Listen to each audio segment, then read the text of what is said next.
Yes, mukasera kano nga tolekedde kya Tracy akawungezi Corona gamba isola ba your boy VJ Junior the incredible ever challenge never equal nga tuline cookie promotions ngogaseko ne mugana Frank Ntambi nga tukwatide wamne BBS telefina eyaffe ey'obujjajja ey'obuganda osegeera kakati ojidde ku nsonga ki era kyekikulese era gwani era owaaki era oyagala ki amanya Frank Ntambi cookie promotions nga tusaze utunoonye omu kubakagujje mukogerera filimu wano mu Uganda nga wabanyonyodde VJ Junior nsanyusa okulabako nange nsanyusa okusanga mugana Frank Ntambi okuva mu cookie promotions cookie promotions basasulira ddala sebo tulina sente ate muddo sokamula natemba mula akavesipa ako kamirimu sebo kale anyway nsanyusa okusinkana nsanyusa okusinkana nsanyusa okulaba nsonga kiki kyoyagala tunyumyeko nada bwe kiba kikwatagana ku entertainment mu Uganda, Bulaya, East Africa and some parts of Asia nja kuba nkutegula mu ngeri yonna abatulaba era batuwuliriza ensonga etunonyeseza VJ Junior nti omu ku bantu abali diverse mu bintu byeboogera kwe bakomentingako si politics si mupiira ndowooza abasona mumulabe ku Facebook ze mubeera ebigambo bya why kigambo kibuka kyere kitandise okukwata buli muntu wowulira leo sajja VJ Junior ke tunamukwatako so abantu tebalina kyakola ekintu kyonna bwe kiba omanyi ekintu kyonna bwe kiba tekigguka bakufunira erinnya kati saa zino tuyiza okubanga tubayita bakachere naye waliwo abajja bafunira erinnya olw'ensonga kyebakola tekikola ki tekigguka kati gwe buli kola nga akola kyakola naye nga tekigguka manyoyo kachere nenga ensonga tugenda kwogera ku nsonga eziwerako naddala mu kisaawe kya entertainment tugenda kwogera ku film tugenda kwogera ku byennyimba tugenda kwogera ku kino na kiri wabula ate nga kiina kigenda okuyamba ku industry ya entertainment naddala wano mu Uganda tangazaamu ebintu bingi banayi bye tufacinga mu entertainment osegeera abaana bali so depressed abaana balina embeera gye bayitamu ate naddala mu mbeera ne baddewo ya covid katusabe inshallah omukulu atusumulule naye kati ebikyaliko okusaba ayina okimanya nti tuyina osumululwa ate ayina okitegeera ayina okikola akiteeke mu nkola kuba kati we bituusa abaana bagenda kweri enkuta abaana bagenda kukola bye batandikoze so nga ate wali badde bakola ki badde bayiya kino ekyobulwadde obwajja tebukyavaawo ssaawa zino naye bwe tunatukwatiddewo busobola okukola ki okuvaawo twetaaga tulwanire wamu tulwane nga tulina naffe ke tukola ki we tusinziirira naye katosobola tugamba tulwanisa obulwadde nga tetulina nawe tusinziirira eri family tetulina okitegeera so definitely bayiye enkola yonna balabe nga abaana bateebwa tebayiya wabula bateebwe abaana bateebwe bagende bakole nga twogera ku kyokuteebwa ky'ebivvulu ndabye era nsoma posts ez'enjawulo nfuna amawulire ag'enjawulo nga buli muyimbi mu Uganda ayagala kutegeka show nga babagudde kinaabakolera ekintu ekyo okusinzira ne ku economy weyimiridde buli omu nga alanze waliwo yalanze mu agenda kukola country tour Uganda agyetoolole n'abalala kiyinza kukola kitya kinaakola kite kibakolere okusinzira ku mbeera eriwo andi kati essaawa zino kyoba otunula kiri kimu kyokka kyoba olina okumanya in fact kyoba olina okumanya nti abaana bali desperate okukola okitegeera abaana abasinga bonna abali music jjukira abadde basinga babadde ba upcoming nga tebannaba kwetereza bulungi tebannaba kubako nteekateeka ze bakola z'amaanyi nga ba upcoming so kati ekintu kibanyize so kati bali desperate bagenda kuyiya mu ngeri yonna ekola ki esoboka okulaba nga basobola okufunawo akasente nze kyenkusaba gwe toyiya tolowooza nnyo baleke bakole ki baleke bakole beeyiye buli omu ayiye akwate waakoze eki azironga zikasira kibanga kyakwate kimenya amateeka tabbye tasse takoze eki ne kasita abanga ayiyiza okusobola ogezaako okufuna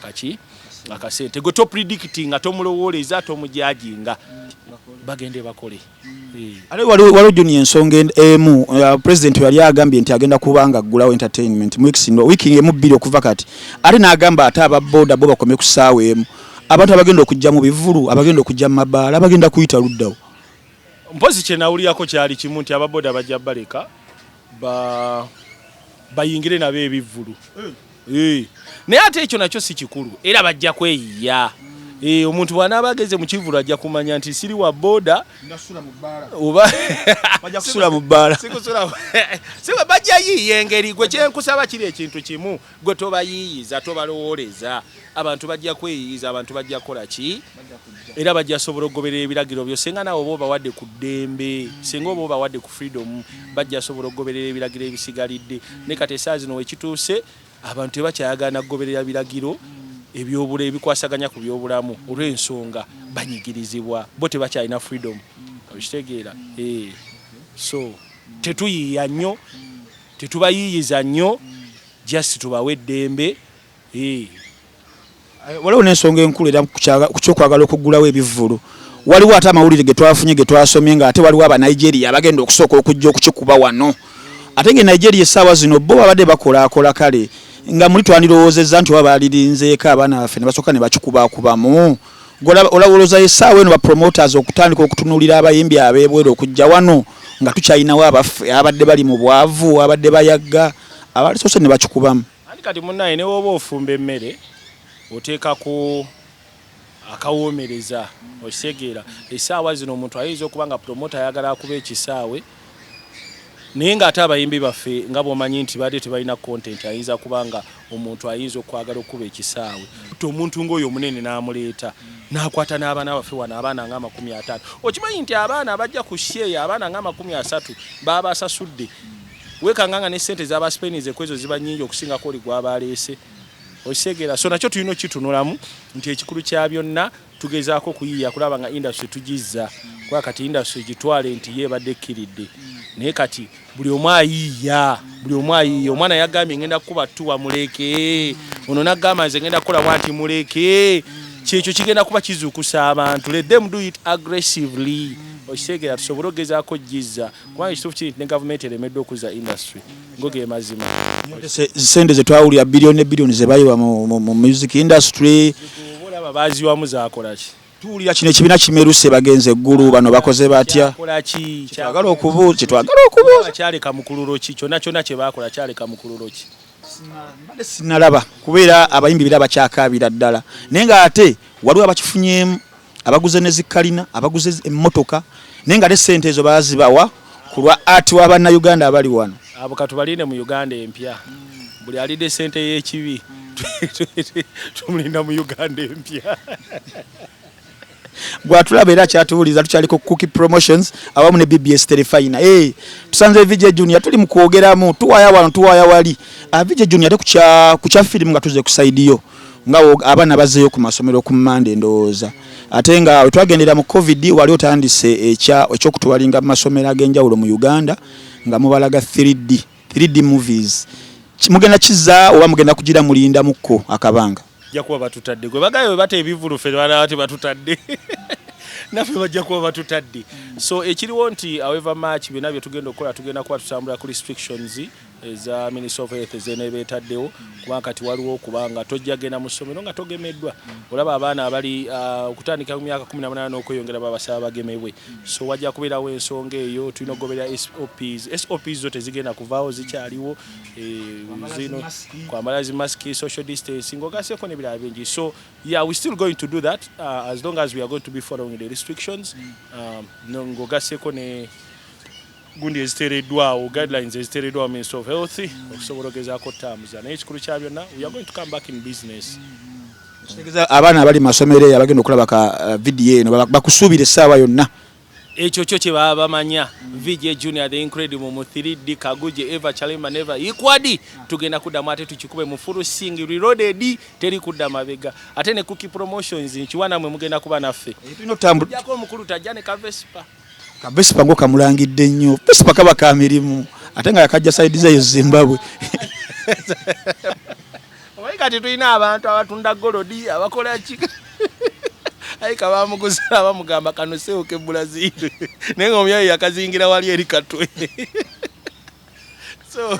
mugambe tajjanga atagala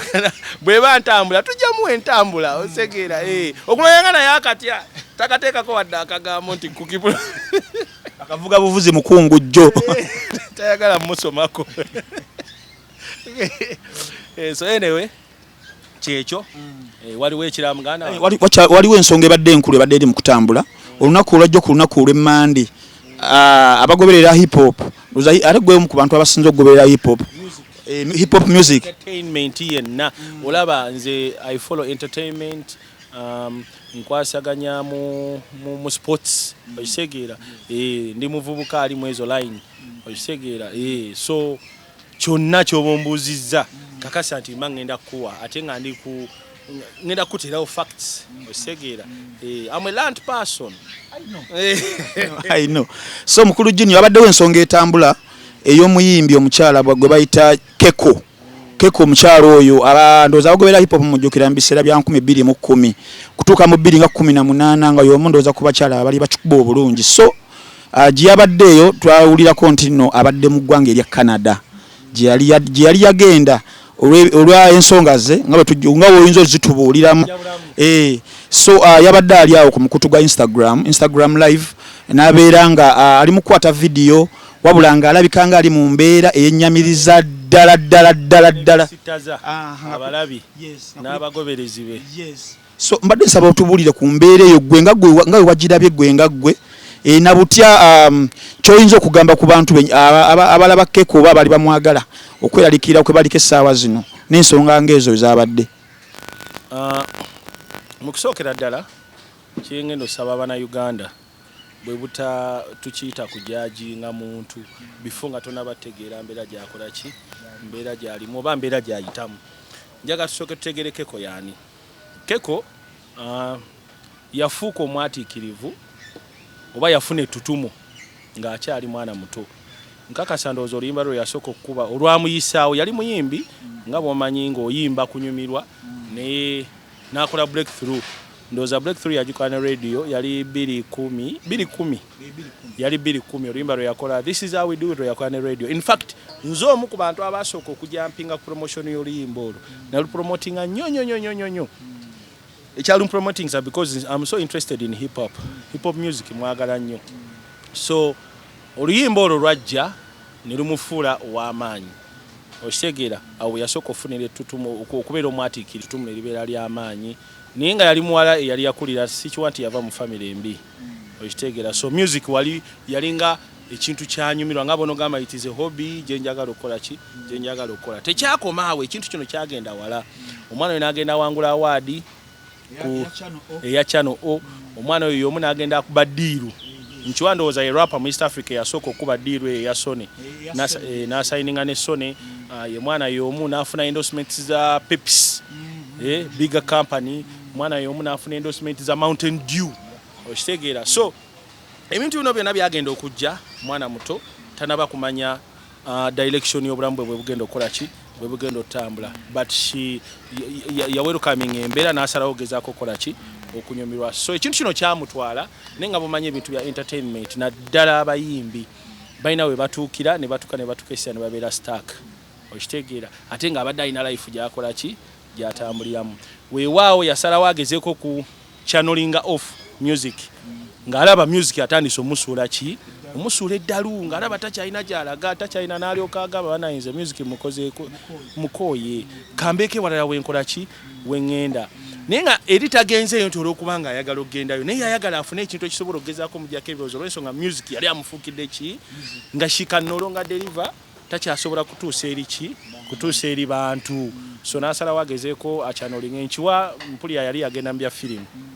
zaki zaabyo eri stress yagivaamu teyeyagalidde naye ate esigale kutambulirako n'agenda ate ayingira ekintu ekirala kye yali ayagala okuyiga obuyizi naye nga ate ayagala kimutwalirewo mangu nakyo kisobola okubuildinga future ye. Mu bufunze bw'oba ogenze mu basajja abaasoma abasajja abakenkufu abaasoma kye tuta human behavior ekyo batera kiyita psychological trauma okitegeera kati embeera eyo yamukola ki yamunyiga n'aluzinga kye tuyita sense of direction okitegeera kati okuluzinga sense of direction kyamuleetera otandika okuyiiya embeera okwoggyako ebyo byonna ebimuleetera okukola ki okulowooza n'alyoka atandika kumira biragala kwekuba biiso kutandika kubeera mu community z'abantu oba osanga abatateekeddwa kukola ki kubeeramu. Kyobola nkugambye mu ntandikwa tojajinga muntu nga tonabakola ki nze Keko sobola mujajinga because there are a lot of people facing embeera eno. Keko lwakubanga ye tumumanyi olw'erinnya lye yali akoze eki naye ogenda n'osiikana abasuubuzi yemmanga abasuubuzi bangi betta kati essaawa zino mulimu abasuubuzi ebintu babikutte abadde mu covid alina zirooni. What do you expect kikyagenda okukola? A lot of people face depression okitegeera post traumatic stress disorder ate ekintu kyonna emotional isenga kibira mu disorder oba ovuddeko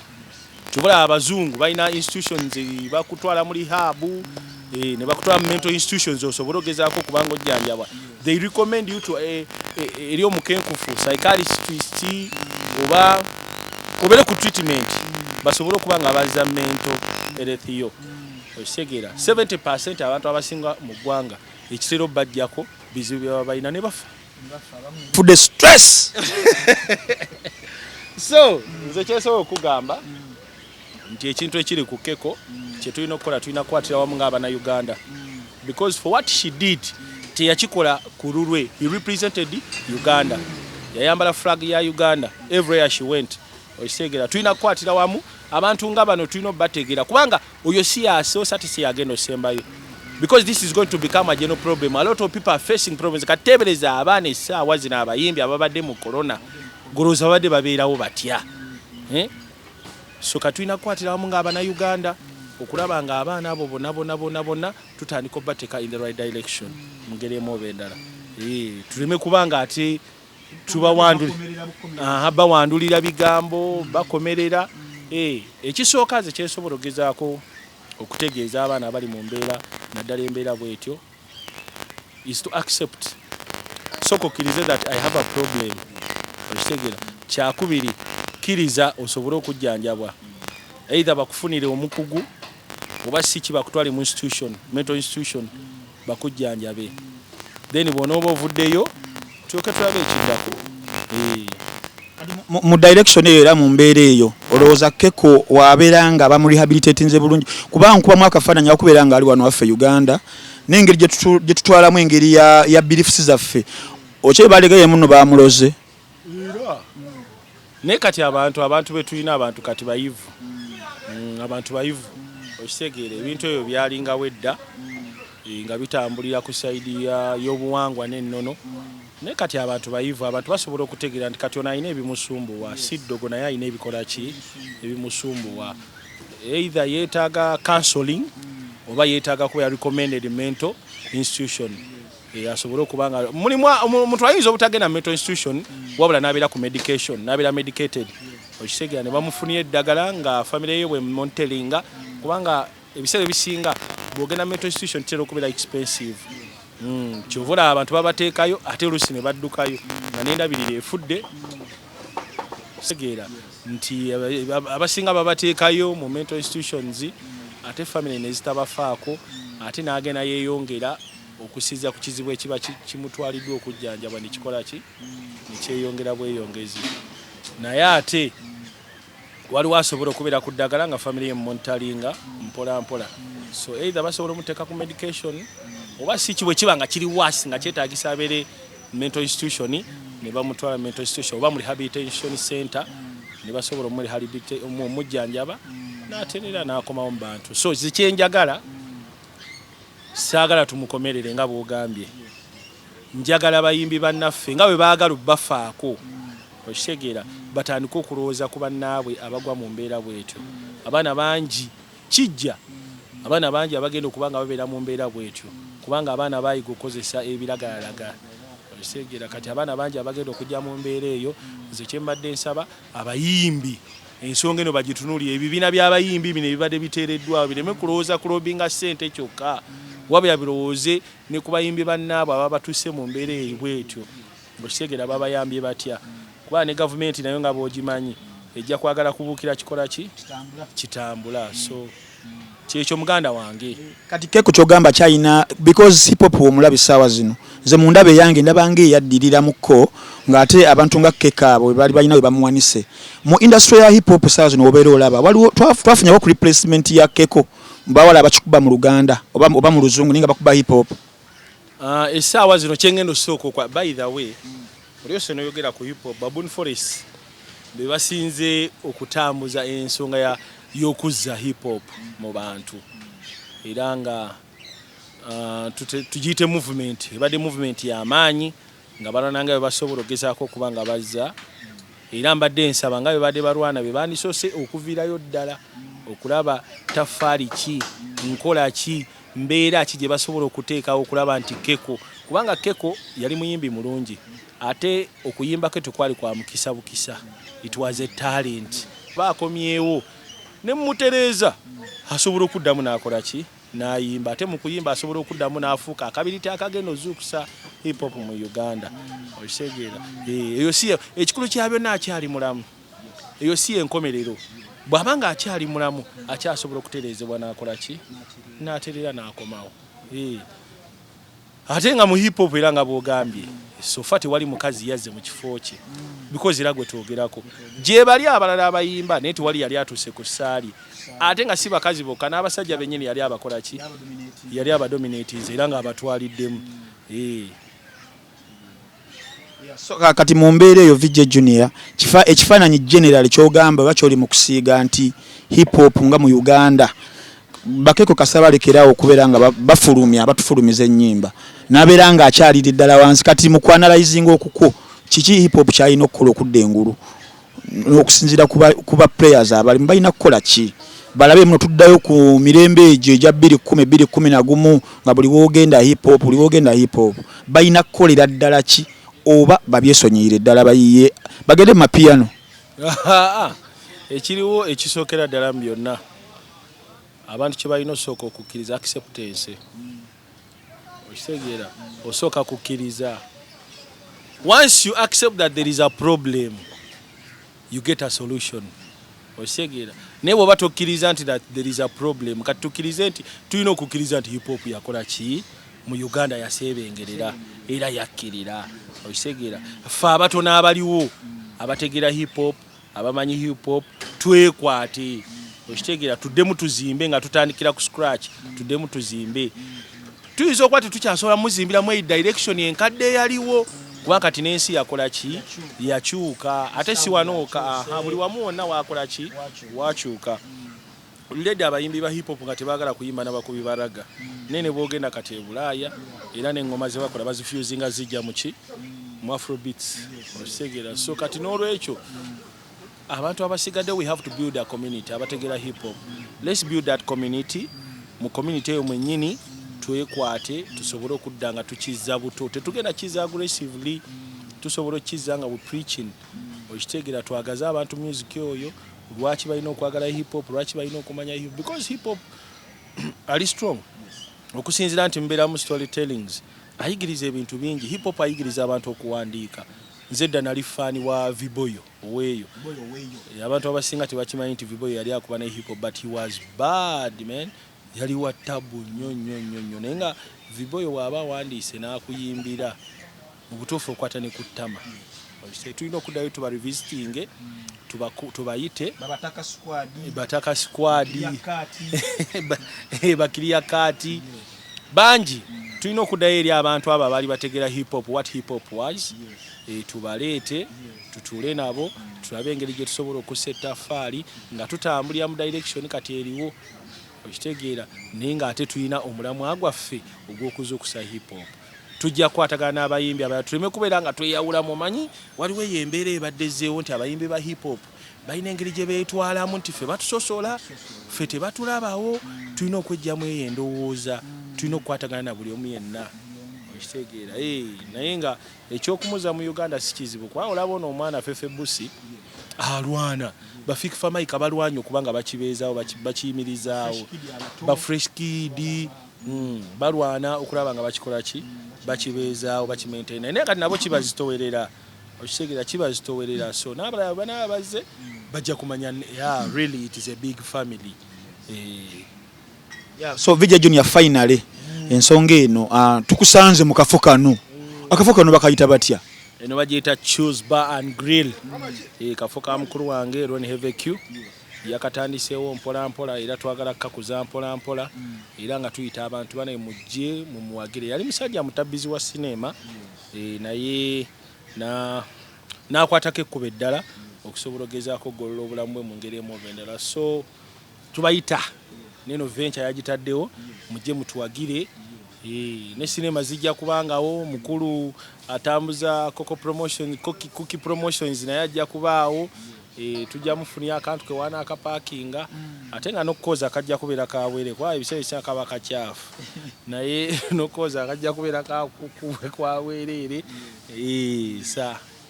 nendoza bwe bayita bu modified bugali kozi kapiki kati kyuziba muna kyemutegeseewo abantu kye baba beteekerateekera nga amabala gaggudde munaku z'omwezi awo mu Febbu nga mukaaga tuli mu kuteekateeka kulaba nga tuteekawo Afrigo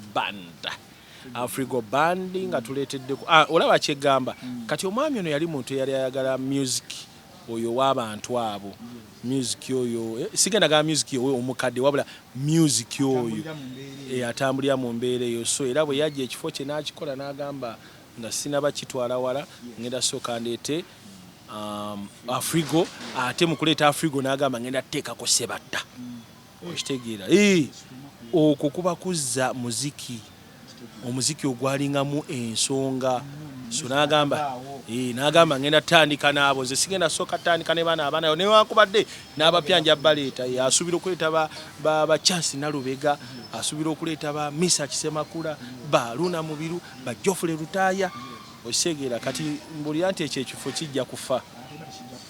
kitandise n'enkola eyo ogwo musingi gw'amaanyi so bwe kiri muganda wange bambi kinsanyusiza ngenza okujja nga nengera emiti omuntu ajjakawo ne kamufuuwako fresh air wano beera ne fresh air buli kimu kyonna kiri fresh ebyokulya biri fresh ebyokunywa fresh so tubeerawo n'enkoko era eyalagirwa embuzi eyalagirwa tubeerawo fabawomerwa kali kashisha kabaawo wano kaliwo kakati ne parking hiyo njirengera nengera n'aba washing bay ekitera okusumbuwa abantu ekitera okubuzaabuza abantu yendagiriro n'endagiriro tugenda baterawo kibaana ekinene olaba nga ova Clock Towers kasangibwawo kaleire nga tona basala genda kubitaala ngadde ensambya awo kaleire waliwo ka washing bay on your right bw'oba ova Kampala bw'oba ova Nsambya kali on your left awe kaliwe tukikubira we tukikwasaganyiza this is our home wali kino ekizimbe ekipya ki Arena Mall ng'otunudde mu Arena Mall awe tuli so waliwo ekirala mpozi okusaba obugambo obusembayo bw'oyinza okuwa abawagizi bo abali eyo abagoberera firimu zo bagenda bazijjawo ennaku zino firimu zange ku Ronnie's Entertainment we bazijja twasalawo tukwatagane n'omuvubuka oyo tusobole okugezaako otambuza emirimu mu maaso kati production distributor wange ekirala osobola asangirwa ku Entebbe Road awo ku Easy View kazibe bakayita Easy View ogendayo ekirungi kakati mpozi n'ekirala ku mutimbagano gwa muno wa Kibusinema era bukola ki era bubeerako naye nga gye bujja mu maaso mbasuubiza tugenda kuzanya ku firimu saagala tukiyite bina Uganda tugenda kuzanya firimu abantu abasinga bawuza ekina Uganda teri kye bayita kina Uganda ebeera firimu era abaana nga cookies abo abaana kati essaawa zino bakuguse asobola okubeera director w'ekifaananyi najja n'akwatwa oba cinematographer so kati neyo industry tulina ogiteekamu ki era nga ate tukwatidde wamu tulina engeri gye tujja tukizimbe no wansi mpola kubanga ekintu kyonna kifa wansi ng'osobola okinyiriza kungu naye nga tekirina mirandira kati tulina ekintu kye tutandiseewo ne bavijje bannange n'abazanyi ba firimu abamu ne baproducer ba firimu ne barwayita ba firimu abamu tulina ekintu kye tutandise okuzima mpola nga kiva wansi kijja kikula organically bya 222 ebyo byonna tugenda kujjako bwe tuti akatambaala tubalaga bira wa mubeere nga musimbudde naye tusobola okwogera ku bintu ebirala Frank Ntambi owasa ddi nze okuwasa ko nja kuwasa naye ndowooza ku Idi nja kuwasa ku Idi mbadde sogedde ku direction ya sports abantu abasinga bambuuza lwaki mpagira ttiimu z'e Bulaaya buli kintu buli muntu abaako n'ekintu kyabeera interested in ndi muntu njagala nnyo sports naye ndaba nnyo empiira gyaki egy'e Bulaaya ne wano nja funa ttiimu era gyenkola ki gyendaba era ngiwagire naye sofa nkyekkaanya eyo suwa naawe ekyo kyo tekiriwo ekintu kyonna kasita kibeerako baaji y'eggwanga ekyo kyoyina kibaamu kyovola ebiseera ebisinga batukwata nnyo for treason abantu abasinga ne balowooza treason kyali kirina kubeera ku magye oba abali mu enforcement oba abali mu security okitegera naye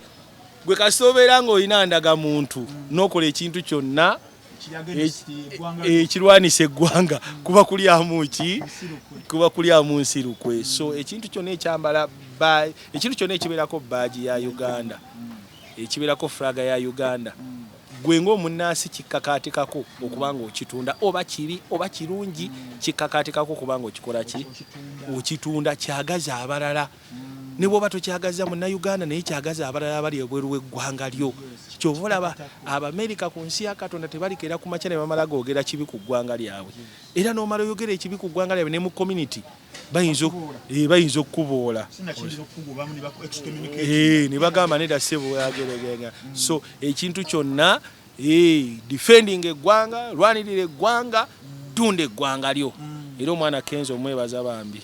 atunze olulimi Oluganda sirokka n'ennyimba atunze flaga ya Uganda okitegera atunze flaga ya Uganda gwe okubanga osobola okutambula ensi ne weetola Africa n'ogimalayo n'okwata South America n'ogimalayo n'okwata Central America n'ogimalayo n'ogenda mu Asia n'ogimalayo n'ogenda mu Europe n'ogimalayo nenga otambulirako flaga yaki yensi yo kubanga ne bali abakuyita ne baba bakola contract era bateekako ki flaga y'eggwanga Uganda lwakuba abana Uganda tukyalimuko emabega tukyalimu n'obutamanya kyovola bw'otunulya omwana oyo mu kifo ky'okuba ng'omusiima ng'oyagala ki kyakoze noba nga ate ofunamu futwa mu kufuna effutwa n'oyagala ate olinnyirire ki kyakola ki nze Kenzo oba ayogera ki oba anyumya biki oba akola biki kasita abanga gyagenze ayogera on the behalf of Uganda ekyo kyakabi nnyo mwana so wabadde okyatubulira ku kya sports kubanga waliwo ekitambula kyolina okutangazaamu abantu n'okutegeera ku byemizannyo ebyo si kubwesibako naye njagala okiclarifying ng'oli ku channel yaffe eno abantu omupiira bayige kuguwagira oba kikuba waliwo ensoma comments ezibeera ku posts zotera okuteekayo ate abantu nga babifudde very personal bali mu kuvuma naye nga ate byali badde byalwali kyekintu ekireetera okubeera nga kyemuwagira kiri interesting okitegeera because what I know mu sports teri ayinza kubeera ku ntikko bbanga lyonna olaba twalina ba galacticos by then nga boogerwako baali boogerwako twalina wana abalina ka divine biki Kahore Trinity aka Barcelona kali koogerwako waliwo bali abalina defense ya Catanasio yali eyogerwako ba Paulo Maldini ba Cannavaro nga tosala naye kati tebakola ki tebakyaliwo so sports you just have to olina kubanga olina mutima okitegera so nange nnyina obbasuulamu nemba kyokooza ate naddala abaaseno nze banyumira nnyo olaba e Bulaaya ojja kwekanga nga Man U bali just ba arch rivalry okitegera abaaseno naye nga ate yeeyinayo natugeze nga Man City yeddabe okitegera naye kati ate ffe wano mu kuwagira Arsenal Man U so kati nange nnyina okwekwata kwabo nemba kuba omutwe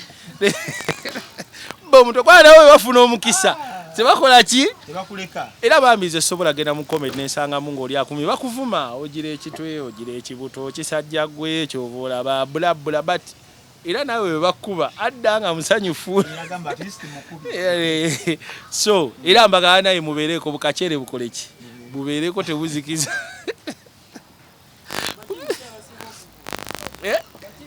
Arsenal bakachere basiga okuyomba nendowooza ngeri gye baguddewo amabala ndoza omupiira mujja gukwasanga wamu nabo iso omupiira wano era abamaani wano tugenda tuteekawo enteekateeka ng'owamaani okuyingira ofuna ecupa ya soda oba eya bbiya wamaani kati simanyi oba waliyo kaceera anajja naye ateekewo embeera agambe naffe Abaarsenal tujja bakola ki naye ng'enteekateekayo gyeri eyo maaso abamaani tugenda kuba twagala tufulireyo ddala wano home abamaani nga mujja ne tulaba omupiira Abaarsenal era tetuba kwegamba buli ayagala ajje naye nga gwe kyomanya nti wano wojja kijja kuba kitebe kyaki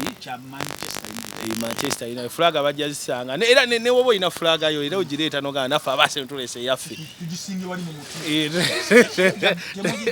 ate tusobola afete tusobola naye oyina okujjoka kasenti timu yo gyowagira todduke oyina waliwo kubanga ojja kubeerawo nnaku ntono nga timu anti bagiri bubi nga buli lojja wano bakuyimba osegeera naye nga sportsman oyina okubanga oyina omutima gwa sportsmanship oyina okubanga oli strong leero bakuba n'ogamba ekituufu kiri nti bankubye naye nange nnyina gwe nninda mu kkoona atasamba Champions League kakyere n'omulindi so anyway kyekyo naye nga twagala ebintu byonna bitandika mpola tuyinza okuba nga fokasi yaffe n'entuna yaffe abantu bayinza okulowooza tunyumirwa nnyo ebyebulaaya naye twagala tuddire laavu eri tugireete home ground kubanga nkiwa n'ettiimu eze Uganda bwe zinalaba nga mukikola bwe muto nabo bajja kujja babeegatteko tukolere wamu lwakuba omupiira gwa wano gukyalimu obuzibu kuviira ddala eyo mu fufa house kuviira ddala eyo munda corruption mungi abaana tebaagala basasula so n'otuuka ng'omwana atuuka ku kisaawe nga talina laavu esamba mupiira alina stress ze ezeeka lenti bamubanja omukazi mulwadde okitegeera naye nkakasa bwe tunaateekamu laavu eyo oba osanga ejja leetera teams okuzuuka nga bwe zaali edda nga bwe wawulyanga express villa nakati kikyasoboka ate tebakulimba nti musobola okwagala ekintu ekigwira okusinga ekyammwe tekisoboka osobola okunyumirwa naye ate tosobola kyagala nnyo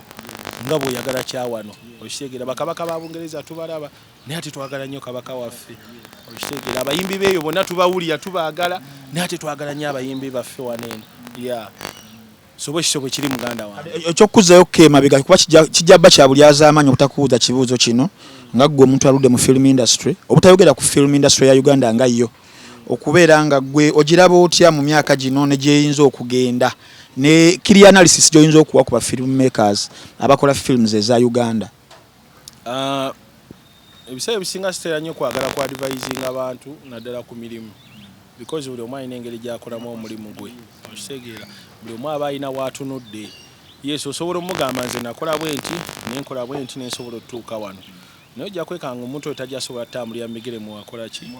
muwatambulira naye nga zikyensaba era kyenteekako nnyo essira kwe kubanga ffenna tuvaayo mu buli sekita buli omu waali tuyige okuba nga tukwatagana tuleme kubeera nga twerwana tuleme kuba nga tulumaŋŋana okitegeera tukwatagane omwana Ruku yakola ka firimu ke Girl in the Yellow Jumper nekagenda ku Netflix entandikwa he's a reference okitegeera yafuka reference nti n'abaana Uganda basobola okukola products ennungi balina content omulungi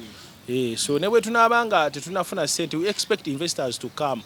bwe banaaba balabye omwana ng'oyo bamanya n'abaana Uganda they have a great idea about film so kati basobola okujja era mulimu abaana abalina ideas ennungi naffe bwe tusobola okuteerayo emikono ne tugamba gundi alina waaka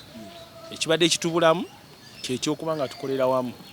kwatira wamu tusobola okugezaako otambuza so kati eyo ensonga yokka ebadde esingira ddala okubeera enkalubu naye katugenda tugitegeera omanyi covid yona atuyigiriza balina olugero olugamba nti agali awamu so koti covid oyo atuyigiriza n'atulaga nti oba oyagala okutambula muteekeddwa okuba nga otambulira wamu n'abantu abo abakutegeera era abali mulimu gw'okola ki gw'olimu so I think kijja kuggwa era tujja kuggusa okusinziira ku nteekateeka omanyi tutudde ku mmeeza n'abantu abaite baagala tutuula naawe naye olw'okubanga yatuuka akonya ekisenge idea ze tezikyakola ki tezikyagenda n'agamba owaayi siina kyakola ki siina kyakola the end of the day I have okwata noono tutambuze